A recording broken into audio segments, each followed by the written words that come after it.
Before we begin this session, don't forget to take advantage of the free resources available at practicingtheway.org.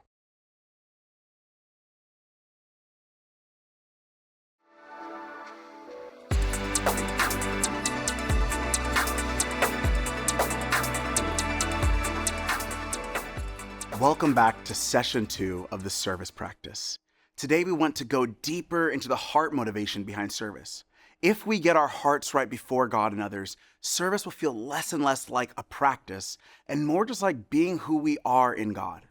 We're working through 4 key aspects of service. They're love, aiming our spiritual formation at others; hiddenness, service from the right heart in the right way; availability, learning to be both intentional and interruptible; and kinship, turning strangers into family. Up next, hiddenness. But before we open up the scriptures, circle up in your triads of 3 to 4 people, ideally the same people as last time, and debrief your first week's practice. Here are a few questions to talk about. 1. Share about this week's exercise of one act of service. What did you do and what was your experience like? 2. What reflections do you have on God's love being expressed through ordinary acts like these? 3. What internal motivations do you notice typically driving you to acts like these? And 4. How did the person you served respond, if at all, and how did their response or lack of response impact you? Take a few minutes to discuss.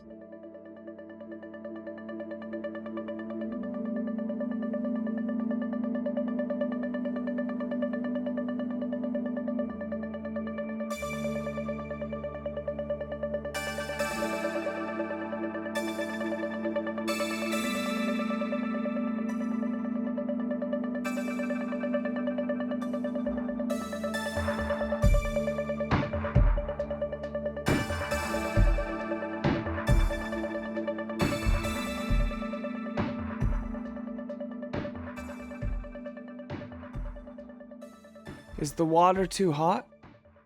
That's what I asked Evelyn as I plunged her right foot into the steamy, soapy tub. It was the first snow of the winter, unseasonably early on a freezing, windy November night.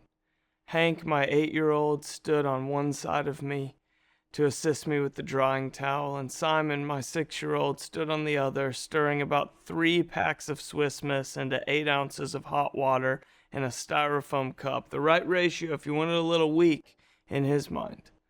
We were at Night Strike, a weekly event serving the houseless in Portland, where I live. There are complimentary haircuts and free access to health care, a library of books and clothing racks full of coats, dinner, dessert, and coffee, toiletries, blankets, and other essentials, all of it given freely and in a profoundly dignifying way. On this particular night, I was holding down the footwashing station. So there I am, helping an older woman, someone's grandmother, peel off her only pair of socks to clean her feet for the one and only time this week, to warm them for a moment before her toes inevitably lose feeling again on this long, cold night. I paint that picture to ask this question. What's the point? Why did I show up at Night Strike with my kids to shiver outside for a couple hours? What's supposed to happen to me here that couldn't happen laughing over dinner with friends at my favorite restaurant, or home drinking a cup of tea while reading a book, or watching a movie on the couch with my wife? And not just me, but Evelyn too. What's the point? What's supposed to happen to her, this old shelter-housed lonely woman whose freezing feet are in my freezing hands in this tub of soapy water? The practice of service demands that each of us begin to look for God among the company of others who we are willfully and sacrificially loving. We left off last week with the idea of starting small, beginning to serve not in grandiose ways, but just where we are, in the ordinary situations of our everyday lives. We start there, but we don't stay there. We want to grow our service slowly to include those outside of the natural overlap of our everyday. Service is one practice expressed 4 key ways. Love, aiming our formation outward toward others. Hiddenness, serving quietly in the ordinary environments of our life. Availability, being both intentional and interruptible. Kinship, turning strangers into family. Last session, we laid the foundation with loving others by meeting practical needs, and up for today is the way we go about serving the people we serve. Hiddenness. Turn in your Bibles to John 13. I'll meet you in verse 15 in just a moment.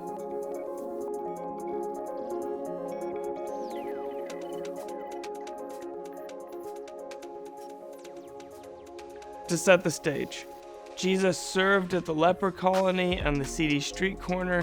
He served among the sick, poor, and oppressed, but his most demonstrative act and invitation to service came at his own dinner table, among his everyday company. On his final night, between courses at Passover dinner, Jesus got down on his knees and washed his disciples' feet. Culturally speaking, there was no more menial, humiliating labor than foot washing. According to rabbinical tradition, no Israelite person washed the feet of another. It was considered debased and degrading. Even a Jewish slave wasn't tasked with foot washing, only Gentile slaves taken into Jewish households. Jesus didn't just pick a blue-collar task. He picked the most menial task reserved for the most humble, low-ranking member of the household. And he did it at Passover dinner. Jesus, a Jewish rabbi, did work considered unbecoming of any Jewish person at a sacred meal of preparation for a highly formal, strictly observed day of rest. I have set you an example that you should do as I have done for you. Foot washing is not the point. When Jesus told us to do as he has done for us, he didn't mean we should now literally wash each other's feet. That was a highly contextual task relevant to a particular time and place where people wore open-toed sandals on dusty dirt roads. Evelyn, that beautiful old woman with tired, cold feet I met at night strike, Evelyn needed her feet washed, but very, very few modern people do. Foot washing was one act of service, the expression of Christ-like love through meeting the practical needs of another. And that's the point. Freely giving the love of Jesus I freely received by practically meeting the needs of someone else. I have set you an example that you should do as I have done for you. Jesus didn't take his disciples to the leper colony to wash feet, saying, "Do you see what I'm doing for them? I've set an example that you should do the same." Jesus washed the feet of his closest followers, his most familiar friends, his most ordinary company at his own dinner table among his tight-knit everyday relationships. And that upends the most common of misconceptions, that service is something I do away from my close relationships and outside of my ordinary rhythms. Many of us, imagining the environments where Jesus will form us into a radical gift of sacrificial love for the world, picture a soup kitchen or rehab program or third world village. And don't get me wrong, it could be that. We'll get there in the coming sessions. Most of us tend to imagine service to be practiced among people we don't know in environments we aren't currently in. But it's worth noting that Jesus grounded service in ordinary places among everyday relationships. The office of the business executive, the kitchen of the stay-at-home parent, the classroom of the high school student, studio of the designer, shared living room in the college dorm, dinner table of the married couple. Jesus is grounding the most sweeping, glorious of promises in the most common, ordinary places and ordinary company by humbly taking up ordinary service, all in the name of love. And that, for me at least, serves as both a comfort and a confrontation. Because the truth is, most of us, myself included, are better at doing projects of love than becoming people of love. The truth is, it's easy for me to serve Evelyn by washing her feet at night strike. I'm showing up intentionally, modeling something for my kids, and doing it in a 90-minute time frame. The challenge is, can I love my wife, Kirsten, with the same attentiveness and care as that hungry stranger when I come home tired later tonight? Can I love my kids with every bit as much intention as I do at the shelter later at bedtime when they're testing my patience? Can I serve my coworkers tomorrow morning with a Foot washing at night strikes sort of selfless love in the midst of a busy agenda. Can I move slowly enough through my life to notice Evelyn if I pass her on the sidewalk tomorrow? The challenge is, can I drag that way of being I learn on the margins bit by bit back into the ordinary? The whole point of intentional environments of service is to become people of love in the ordinary environments of everyday life. And that means for most of us, the practice of service will not begin by choosing a new environment to serve a marginalized people, but by actively choosing, a current environment to serve familiar people. Think roommates, siblings, coworkers, friends, spouse, or kids. What if the current circumstances of your life at present, opportunities and obligations, privileges and limitations, what if all of it is the perfect conditions through which God can form Christ in you, if you choose it? Jacques Philippe, in his book Interior Freedom, says, "There is another way of exercising freedom, less immediately exciting, poorer, humbler, and much more common, and one immensely fruitful, both human and spiritually. It is consenting to what we did not originally choose." If we resist the hidden duties of our everyday life, caring for young children or aging parents, mowing the lawn or cooking dinner for the family, we will grow more bitter and resentful in those very environments and relationships. But if we consent to them, the ordinary people and places of our everyday become the furnace of our spiritual formation.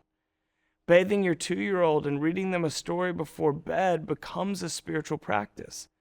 Doing the dishes your roommate left in the sink becomes a spiritual practice. Visiting your aging mother and listening to her without multitasking becomes a spiritual practice. What if the conditions of your ordinary life as it is today are the perfect conditions through which God can bring heaven to earth in you and through you simultaneously? This week's exercise is hiddenness. One hidden act of service. It's the same as last week, only this time around, serve in a way that wins you nothing in front of others. Maybe you're thinking, wait a minute, doesn't Jesus tell us in the Sermon on the Mount to let our light shine before others that they may see our good deeds and glorify God? So sure, there are times we should serve in ways that are visible to the world. However, Jesus also teaches in the very same sermon that service is one spiritual practice we are uniquely susceptible to doing with impure motives. Service is such a visible spiritual practice, making it a good deed easily engaged for the wrong reasons. It's absolutely essential then that at least some of our service be done in hiddenness. In Matthew 6, Jesus says, "So when you give to the needy." The English "give to the needy" is eleemosune in Matthew's Greek, an important word but slippery to translate into English. Back in the day it was translated almsgiving, and I actually think that does a much better job, because it's not just giving money. It includes that, but this word has a wide semantic range. It's everything from tithing to your local church, to serving in a nonprofit in your city, to mentoring a fatherless child. In other words, it's not just giving money, but your resources, your time, your life, stewarding all you've been given on behalf of others. It includes generosity, but it's more broad, closer to what we call service. So when you give to the needy, do not announce it with trumpets. Now, on one level, that's obviously hyperbole. No one actually announced a charitable donation with a jazz soundtrack. But this critique is more real than you think. The giving box in the Jewish temple was made of a ram's horn, similar to a shofar, which was an instrument commonly used in worship. Add to that the fact that money was only in the form of coins, no paper, no plastic. You could quietly give a few coins in the giving box, but you could also toss them in and announce your arrival with ting, ting, ting, ting, ting. And that was the preferred entrance, especially of the big givers. It's comical to look back on, but don't we still do this in our own ways? The wealthy put their names on buildings, big donations come with perks and public recognition. We find ways to weave our virtuous deeds into our social media feeds or conversations. So when you give to the needy, do not announce it with trumpets as the hypocrites do in the synagogues and on the streets to be honored by others. Truly I tell you, they have received their reward in full. But when you give to the needy, do not let your left hand know what your right hand is doing, so that your giving may be in secret. What between you and God is just between you and God? Do you have any secrets together? You probably do with your best friend, probably do with your roommate, probably do with your spouse or significant other. You keep secrets with those you're closest to. Got any with God? What if you started volunteering one Saturday a month at a local food pantry and didn't tell a soul? Or anonymously sent a check to someone else in your community who you think might need it? Or cleared out your closet and gave a few nice garments away because if you've got 2 cloaks, give one to someone who has none? What if you willingly chose to become slightly less fashionable to clothe the naked? What if you started keeping some secrets with God, the good kind? Jesus concludes, then your Father who sees what is done in secret will reward you. Now, some grimace at this part, uncomfortable with any sort of divine reward system, and others overemphasize this part, turning the hiddenness of service into a prosperity scheme with God. And neither of those two sides of the interpretive spectrum is accurate. If Jesus promises heavenly rewards, we shouldn't reject them. And to serve in an effort to accrue rewards is obviously to undermine the entire practice of hiddenness Jesus is teaching. So what sort of rewards does Jesus have in mind here? Well, we don't know for sure. That's the honest answer. But we can say at least this much. Many observe when it comes to apprenticeship to Jesus, you cannot give what you do not have. And there's real truth to that. But it's equally true that, to borrow a line from John Ortberg, in the kingdom of God you cannot keep what you do not give. In the economy of Jesus' kingdom, the more you give to others, the more he entrusts you to steward. Any way you work it, giving is gain in God's economy. And I wonder if that's at least part of what Jesus has in mind when he speaks of heavenly rewards. Whatever it is, Jesus promises a reward for hidden service. Is the water too hot? That's what I asked Evelyn as I plunged her right foot into the steamy, soapy tub. To return to where we began, what's the point? What's supposed to happen to me here that couldn't happen over dinner with friends or at home reading or watching a movie with my wife? Service, maybe more than any spiritual practice, is the one we're likely to pursue with right action but wrong motive. Serving another because of the way it makes me look or the good feeling it gives me or to assuage some guilt or obligation. I think this is why Jesus singles out service as a spiritual practice best done hidden, when no one can see and motive can more easily fall in line with action. We often ask the wrong question of spiritual practices. We start with, how do I do the practice of prayer, fasting, Sabbath, or service? But of course, the greater question, the first and paramount question is, what is the practice of service supposed to do to me? Here on my knees, washing Evelyn's feet, I remember Jesus. Jesus who washes my feet even on the night of my betrayal. Jesus who knows everywhere I've wandered and will wash every blemish and soothe every sore. Jesus who withholds nothing from me, for whom no part of me is too filthy or unbecoming to take into his gentle hands. Jesus, the Son of Man, who came not to be served, but to serve. Theologian and Anglican priest Esau Macaulay calls service an enacted parable of the gospel because of the way it beckons me to actively, tangibly rehearse the movements of God's grace and mercy freely offered to me. That's what the practice of service does to me. It rehearses the gospel in tangible, livable, memorable, embodied ways. Service is being with Jesus as he washes my feet. It's becoming like Jesus as he reorders my priorities and pursuits. It's doing as Jesus did as I model the free giving economy of his kingdom. That's the point for me. But what about Evelyn? What's the point for her? What's supposed to happen to this precious shelter-housed lonely woman whose freezing feet are in my freezing hands?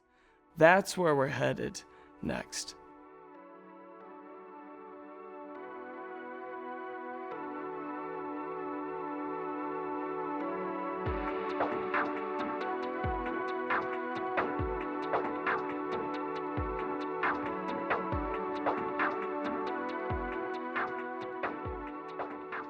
Let's take a few more minutes to talk about what we're learning.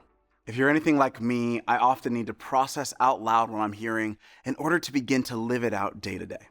Here are a few questions to talk through. 1.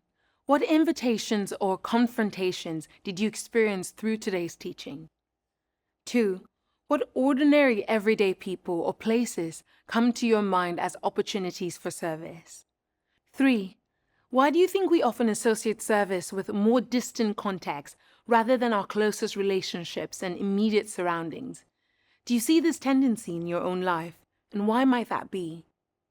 And 4, in what ways have you personally experienced the tension between serving for recognition versus serving out of genuine love?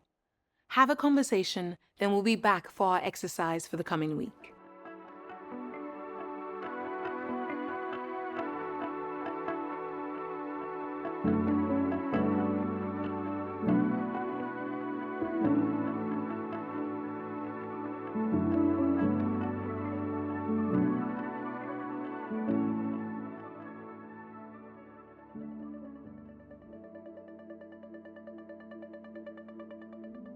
My name is Steph, and I volunteer with a nonprofit called Foster Parents Night Out. My actual job is that I'm a hairstylist. When it comes to hiddenness in the foster care system, it's something we battle with because by nature, the work that we do has to be hidden. Kids can't have their photos taken, names can't be shared. Doing service that is so hidden has been so growing for me in a place that I'm naturally bent towards wanting to be clapped for, wanting that approval.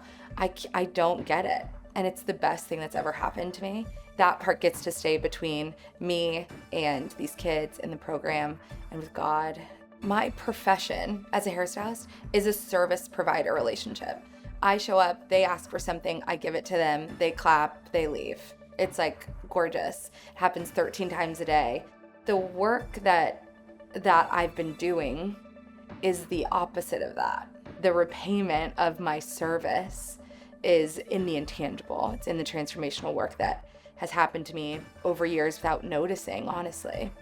I get asked often, how do you do it? Why are you doing this thing? How have you been doing this thing for so long? I mean, I don't know. It isn't something that I set out to do at the beginning. It's I'm gonna give a lifetime of service to this organization and I will forever be doing this thing.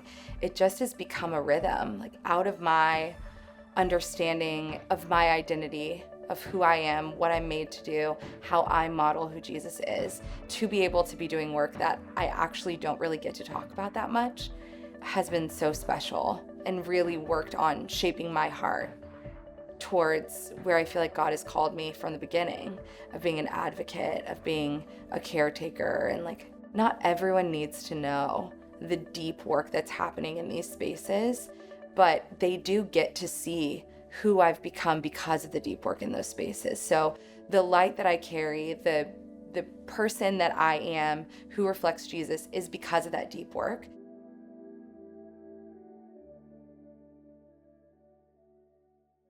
To repeat Tyler's invitation, our exercise for this coming week is one hidden act of service. It's the same as last week, to find a person in your ordinary life to serve in just one small way, but this time, to try and keep it hidden, or at least really, really quiet. This could be anonymously buying flowers for someone, or dropping off a meal for someone in need and not telling anyone about it, or volunteering for a local charity but not telling any of your friends. As you serve, pay attention to your heart's desire to be seen. Talk to God about it. Let God free your heart from the approval or disapproval of others. And our reach exercise is a guided listening prayer session. The idea is to listen to God for where He's leading you to serve. There are far more needs in the world than any of us could possibly meet. To avoid things like burnout and compassion fatigue, it's very important that we learn to discern where God is leading us to serve to play our small part in His kingdom. There's 5 simple steps to this exercise. 1, pick an ordinary environment where you're already a part of, your home, your neighborhood, your workplace, your church community. The goal is not to find a new cause or place to serve, but to pay attention to where your life already intersects with others. 2, ask the Holy Spirit to speak to you, inviting you to discern who He may be drawing your attention to and how you might serve them in that space. 3, then wait. Sit quietly before God with an open heart and a listening posture. 4, write down anything that comes to mind, whether a person, a need, a specific way to serve, or even just a nudge to be more present somewhere. And 5, finally, act on one of those ideas this coming week. Don't wait too long, just respond to the Spirit's promptings. Everything we offer is invitational. We make recommendations for how you can put Jesus' teachings into practice, but you make the decisions about how best to follow the leading of Jesus' Spirit. Remember to set aside 5 or 10 minutes to fill out your practice reflection before you return for session 3. And if you're following along with our recommended reading or the Rule of Life podcast, this week we're reading chapters 3 to 4 of The Active Life by Parker Palmer, and we're listening to episode 2 of the Rule of Life podcast. Christ has no body but yours, no hands, no feet on earth but yours. Yours are the eyes with which He looks with compassion on this world. Yours are the feet with which He walks to do good. Yours are the hands with which He blesses all the world. So may you, like Christ, go now not to be served, but to serve.